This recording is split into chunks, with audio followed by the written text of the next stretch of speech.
자, 이 시간 하나님께서 주신 말씀을 함께 보겠습니다.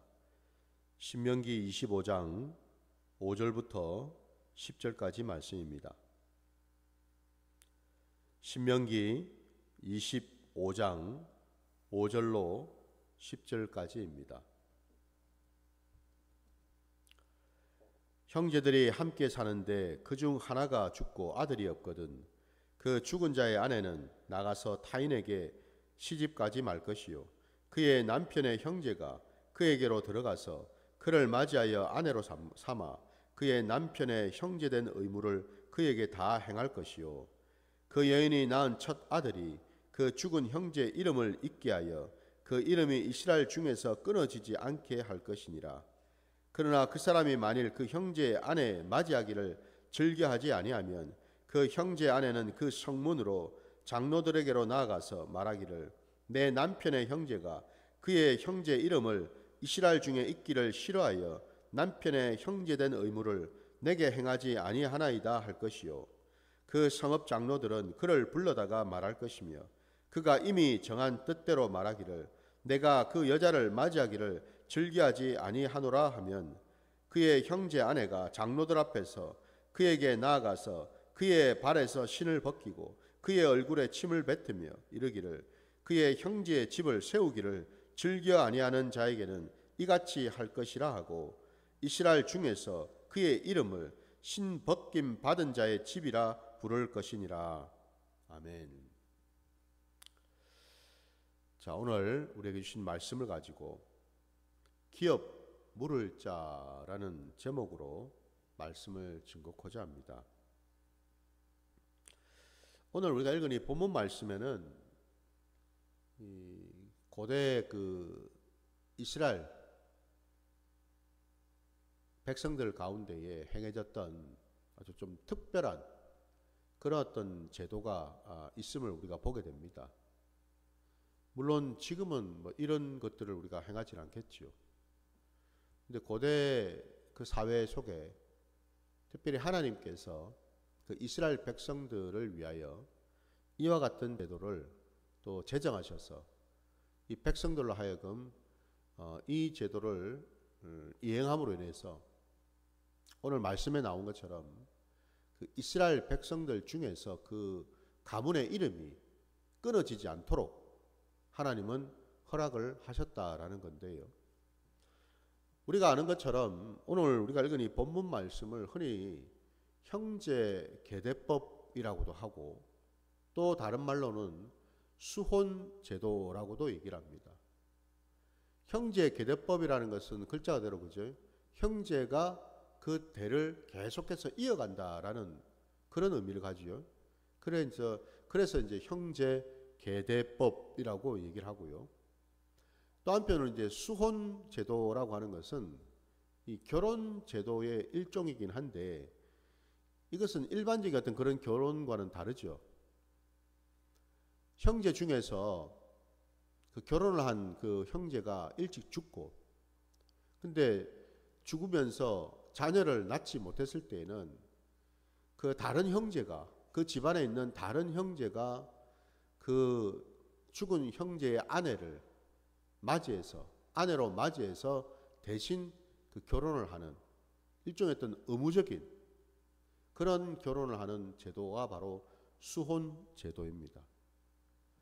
그러면 여러분, 왜 하나님께서 이와 같은 그 제도를 만드셨는가?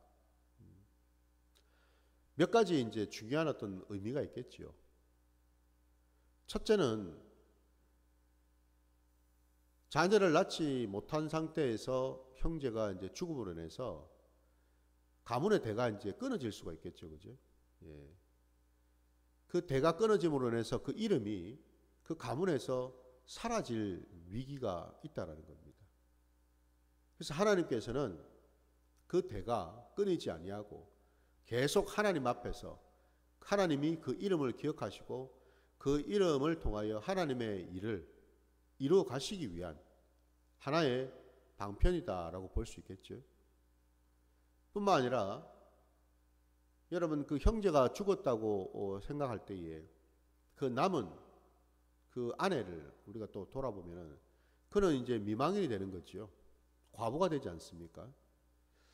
그 당대에 이 과부라고 하는 존재는 상당히 연약할 수밖에 없는, 사회적으로 굉장히 취약할 수밖에 없는 그런 존재이지요. 그런 존재를 우리 하나님은 또 긍휼히 여기시고 불쌍히 여기셔서 그 과부가 된 그 여인으로 하여금 그가 사회적으로 취약하거나 어려움을 겪지 않도록 그로 하여금 그 가문에서 받아들이고 용납해서 그로 하여금 자녀를 이어갈 수 있는 그런 위치가 되도록 허락을 하셨다라는 사실이에요. 바로 이런저런 것들 때문에 하나님께서는 바로 이런 제도를 두시고서 참 이 신약시대를 살아가는, 현대를 살아가는 우리가 볼 때는 이런 이 제도가 상당히 좀 이상할 수가 있죠. 용납하기가 힘든 그런 부분일 수 있는데, 어쨌든 하나님께서는 이런 일들을 통해서 하나님 나라의 백성들이 하나님 나라 안에서 끊어지지 아니하고 계속 이어져 갈 수 있도록 허락을 하셨고요. 더 나아가서 사실은 이런 그 제도를 하나님이 만드신 더 본질적이고 영적인 원리가 있다라는 겁니다. 그건 다름이 아니라 오늘 제가 말씀의 제목으로도 말씀드린 것처럼 기업 물을 자에 대한 하나님의 정하신 뜻이 계시다라는 거예요. 결론부터 말씀드리자면은 사실은 이 기업 물을 자는 이 제도를 통해서 하나님은 이 땅 가운데 오실 메시아 그리스도, 그 예수님을 준비하신 과정이다라는 거죠.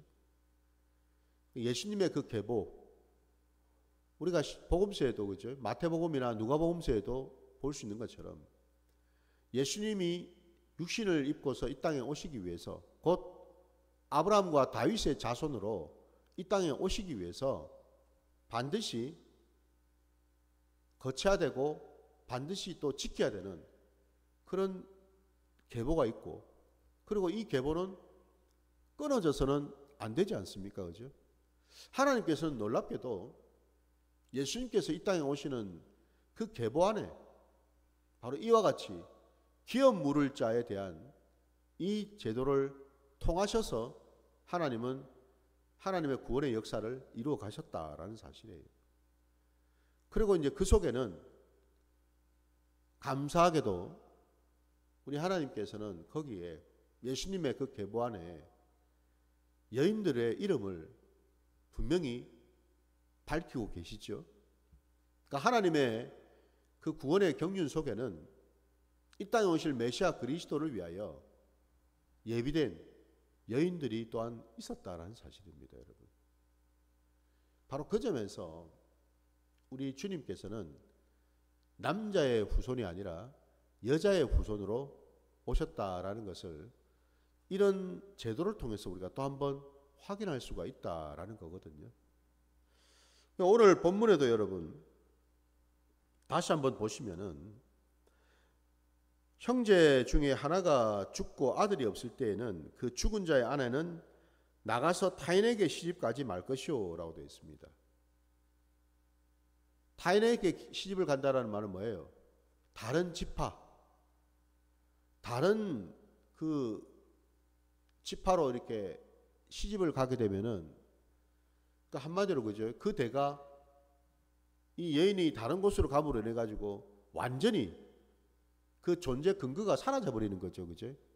대가 끊겨 버리지 않습니까, 완전히? 그러니까 하나님께서는 그 지파의 기업을 계속해서 유지하고 그 땅을, 하나님께서 주신 그 땅을 계속 지키기 위해서 이와 같은 일들을 또한 행하셨다라는 거예요. 더 나아가서 그의 남편의 형제가 그에게 들어가 그를 맞이하여 아내로 삼아 그 남편의 형제가 된 의무를 그에게 다 행할 것이요. 형제 중에서, 죽지 않은 형제 중에서 그 죽은 형제의 아내를 다시 맞아들여서 그 아내로 하여금 자녀를 낳게 하고, 바로 그 자녀가, 낳은 그 자녀가 뭐예요? 죽은 그 형제의 이름을 계속 이어받아서 그 대를, 그 가문을 계속 이어갈 수 있도록 하나님은 허락을 하셨다라는 거죠. 근데 만약 8절 말씀과 9절 말씀을 또 계속 이어보시면은, 그 성읍 장로들은 그를 불러다가 말할 것이며 그가 이미 정한 뜻대로 말하기를 내가 그 여자를 맞이하기를 즐겨하지 아니하노라 하면 기업 물을 자의 그 의무를 나는 지지 않겠다. 내 형제 혹은 내 친족에 기업을 물을 만한 그 일이 있을 때에 그 일을, 그 의무를 내가 이행하기를 내가 거부하겠다 라고 할 때에는 장로들 앞에서 그것을 분명히 밝히고, 그리고는 9절 말씀에 보면 그 형제 아내가 장로들 앞에 그에게 나아가서 그의 발에서 신을 벗기고 그의 얼굴에 침을 뱉으며 이르기를 그의 형제의 집을 세우기를 즐겨 아니하는 자에게는 이같이 할 것이라 하고, 10절에 이스라엘 중에서 그의 이름을 신벗김을 받은 자의 집이라고 부를 것이니라 되어 있습니다. 이 신벗김을 받은 자의 집이라는 이름을 받게 된다. 기업 물을 그 의무를 이행치 아니하고 거부했을 때 하나님은 이렇게 행하셨다라는 거예요. 신벗김을 받은 자의 집이라는 이름을 갖게 된다라고 말씀합니다. 그러니까 하나님께서는 하나님의 백성들, 하나님 그 나라 안에서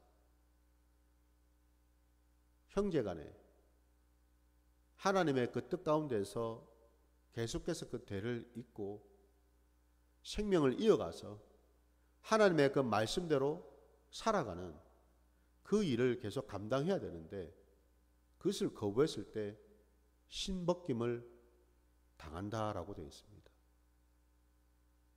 여기서 이 신을 벗는다라는 게 뭘 말하겠습니까? 고대 사회에서 여러분, 그 신이 가지고 있는 의미가 뭘까? 그 신은 여러분, 그 구약시대로 치면은 그 사람이 가지고 있는 어떤 정체성과도 연관이 되어 있고, 그 사람의 어떤 그런 신분과도 연결이 되어 있다 볼 수 있겠죠. 그래서 그 사람이 신고 있는 어떤 그런 신의 모습이나 그 신의 종류를 보게 되면은 대충 그 사람의 어떤 신분, 그 사람의 어떤 그런 정체성을 어느 정도 짐작할 수가 있다라는 사실이에요. 그래서 여기 신벗김을 당한다라는 의미는 하나님의 자녀, 하나님의 백성으로부터 끊어진다라는 의미죠. 분명히 하나님은 이렇게 제정하셨는데 그 제정하신 그 뜻을 거부하니까 당연히 하나님 나라에서 멀어질 수밖에 없고 하나님으로부터 끊어질 수밖에 없다라는 그런 의미지 않겠습니까? 바로 이와 같은 일들 때문에 하나님의 나라가 위축되고 하나님의 백성들이 하나님으로부터 멀어지는 이와 같은 일들을 아시고서 누구보다도 노심초사하시고 안타까워하신 분이 하나님 아버지시죠. 그래서 하나님 아버지께서는 이 땅 가운데에 사람이 아닌 사람의 그 연약함 때문에 이 신벗김을 당하는 이런 일들이 일어나는 것을 막으시려고 이 땅 가운데 예수 그리스도를 보내신 줄 믿습니다. 바로 이와 같이 이 기업 물을 자에 대한 이 내용이 정확하게 여러분 나와 있는 곳이 바로 구약에 있는 룻기죠. 우리 룻기 말씀을 한번 살펴보겠습니다. 여러분 룻기 4장으로 한번 가보겠습니다. 룻기 4장 7절부터 12절까지 말씀을 한번 잠시 보겠습니다. 룻기 4장 7절부터 12절까지입니다. 옛적 이스라엘 중에는 모든 것을 무르거나 교환하는 일을 확정하기 위하여 사람이 그의 신을 벗어 그의 이웃에게 주더니 이것이 이스라엘 중에 증명하는 전례가 된지라.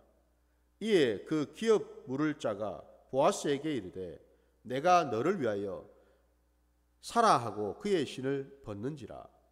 보아스가 장로들과 모든 백성에게 이르되 내가 엘리멜렉과 기련과 말론에게 있던 모든 것을 나오미의 손에서 산 일에 너희가 오늘 증인이 되었고 또 말론의 아내 모압 여인 룻을 사서 나의 아내로 맞이하고 그 죽은 자의 기업을 그의 이름으로 세워 그의 이름이 그의 형제 중과 그 곧 성문에서 끊어지지 아니하게 하매 너희가 오늘 증인이 되었느니라 하니 성문에 있는 모든 백성과 장로들이 이르되 우리가 증인이 되나니 여호와께서 내 집에 들어가는 여인으로 이스라엘의 집을 세운 라헬과 레아 두 사람과 같게 하시고 내가 에브라스에서 유력하고 베들레헴에서 유명하게 하시기를 원하며 여호와께서 이 젊은 여자로 말미암아 내게 상속자를 주사 내 집이 다말이 유다에게 낳아준 베레스의 집과 같게 하시기를 원하노라 하니라.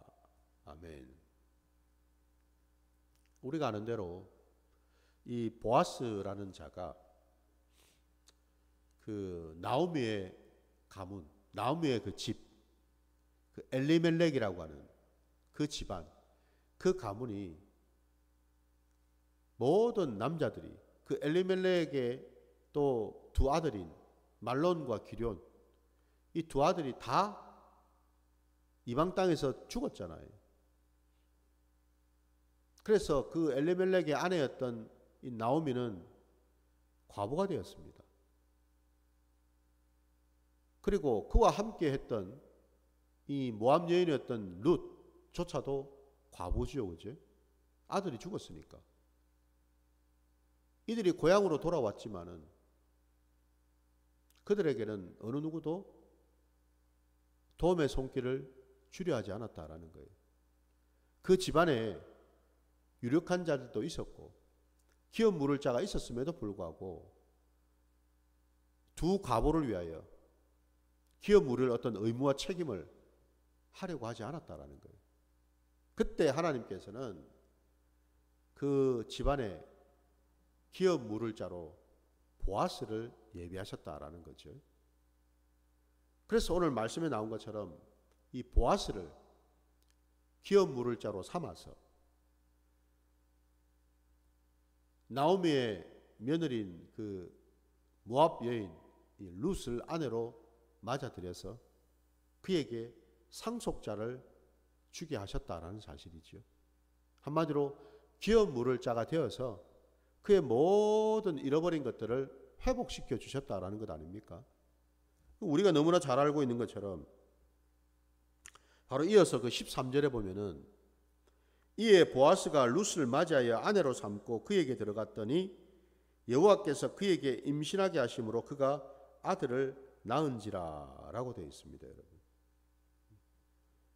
그 아들이 누구인가?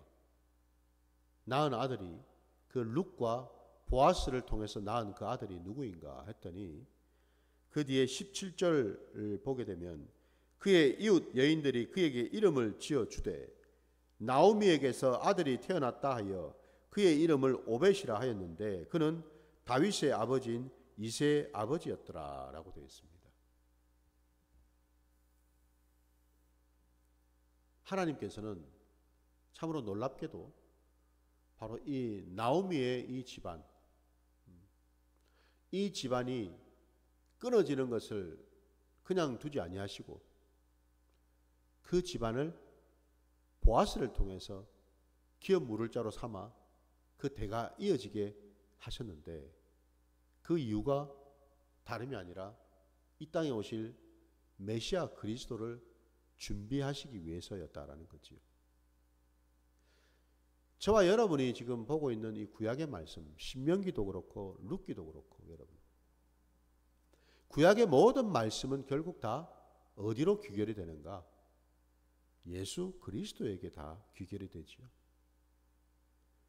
창세기부터 여러분 말라기에 이르기까지 성경에 여러분 구약 성경 39권 그 모든 성경의 말씀이 다 예수 그리스도를 가리키고 있고 예표하고 있다는 사실 아닙니까? 오늘 본문에 여러분 이 기업 물을 자 이조차도 하나님은 그냥저냥 이 제도를 제정하신 것이 아니고 사실은 이 땅 가운데 여자의 후손으로 오실 메시아 그리스도를 예비하시기 위한 그 준비로서 이와 같은 제도를 제정하셨다라는 사실이죠. 그죠? 바로 이것 때문에 이 땅 가운데 예수 그리스도가 오실 수가 있었다라는 거예요. 바로 여기 지금 보신 것처럼 이 오벳이 있어야지 이새가 있을 것 아닙니까? 이새가 있어야지 다윗이 있을 것 아닙니까, 여러분? 그리고 여러분 그 다윗이 있어야지 그 뒤에 마침내 이 땅에 예수 그리스도께서 여자의 후손으로 오실 수가 있는 거죠, 여러분. 우리 예수님께서는 하나님이시고 하나님의 아들 되신 분이시고 하나님과 그 본질상 동등하시죠. 하나님의 본체이시지 않습니까? 그분은 얼마든지 육신을 입지 않고서도 오실 수가 있지요. 근데 그럼에도 불구하고 하나님의 뜻은 육신을 입고서 이 땅 가운데 오게 하셨다는 사실이에요. 왜 그럴까? 구약은 여러분 율법을 통해서 하나님을 만나고 하나님을 알아가는 신앙이지요. 근데 결국 여러분 우리가 구약의 역사를 보면 알 수 있듯이 하나님이 그렇게 율법을 주셨고 말씀을 주셨고 그리고 그 말씀을 하나님의 사람들을 통해서 끊임없이 증거하고 전했지만 결국 이스라엘 백성들은 그 말씀 앞에 온전히 순종하지 못했다라는 사실이죠. 그들은 실패하였습니다. 결국 그들은 하나님부터 끊어질 위기에 처하게 되었다라는 거예요. 그래서 결국 뭐예요? 이 땅에 하나님이 내리신 마지막 결론은 이 땅 가운데 이제는 말씀이 육신이 되어서 오실 그 예수 그리스도를 준비하셨다라는 거죠. 문자인 말씀으로 들려주었더니 이스라엘 백성들이 도무지 받지를 못하더라는 겁니다. 그러니 이제 어떻게 합니까?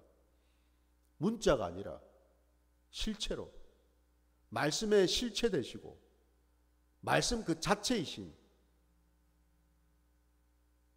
예수 그리스도가 오실 수밖에 없었다라는 거예요.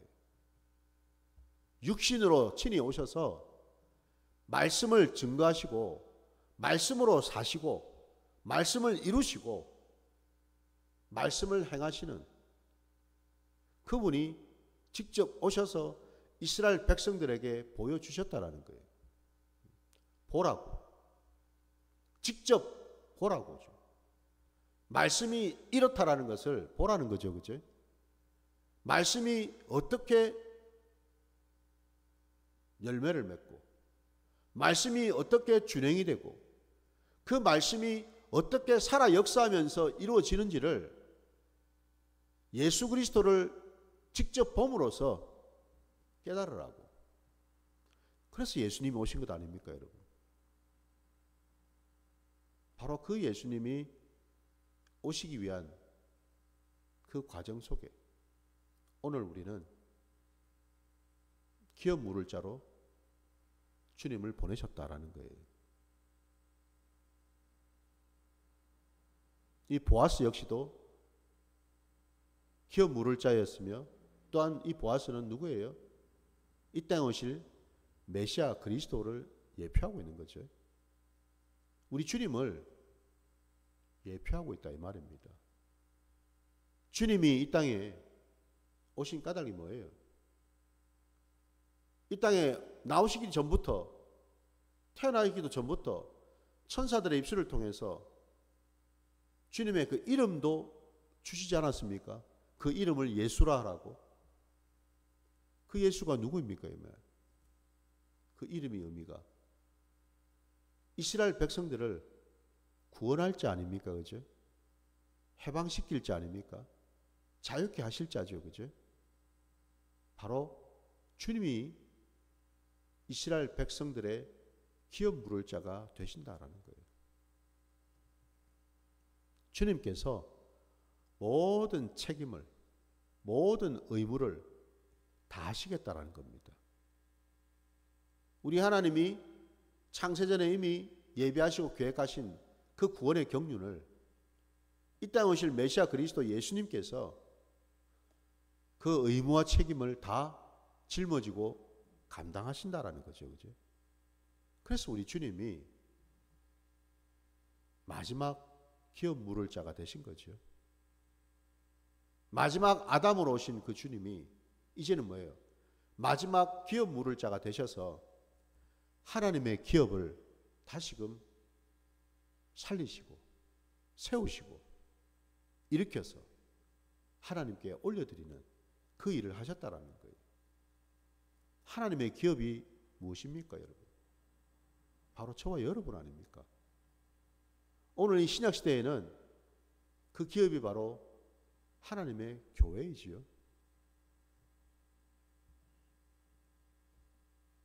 우리 주님께서 기업 물을 자가 되셔서 당신의 피값으로 이 교회를 사지 않으셨습니까? 그렇죠? 사셨다라는 거. 그래서 교회는 이 세상의 그 어떤 것과는 비교할 수도 없고 견줄 수가 없습니다, 여러분. 그래서 교회는 거룩해야 되고 교회는 늘 주님을 주인으로 모셔야만 한다는 사실이지요. 말씀을 이제 마무리하겠습니다. 우리의 영원한 기업 물을 자로 오신 주님. 오늘 이 신명기 말씀이 결국 우리에게 그것을 가르쳐주고 있습니다. 신약시대에 영적인 이스라엘 백성들, 하나님의 백성들요. 그들이 바로 교회이라는 거죠.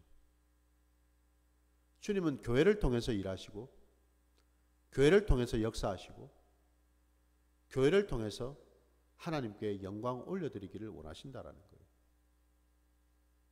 그래서 교회를 끝까지 붙들고 계시다라는 것입니다. 교회는 바로 그 점에서 사람이 세운 것이 아니죠. 사람들이 운행하는 것이 아닙니다, 여러분. 교회는 하나님이 주인이 되셔서 하나님이 이끄시고 하나님이 운행하신다라는 거죠.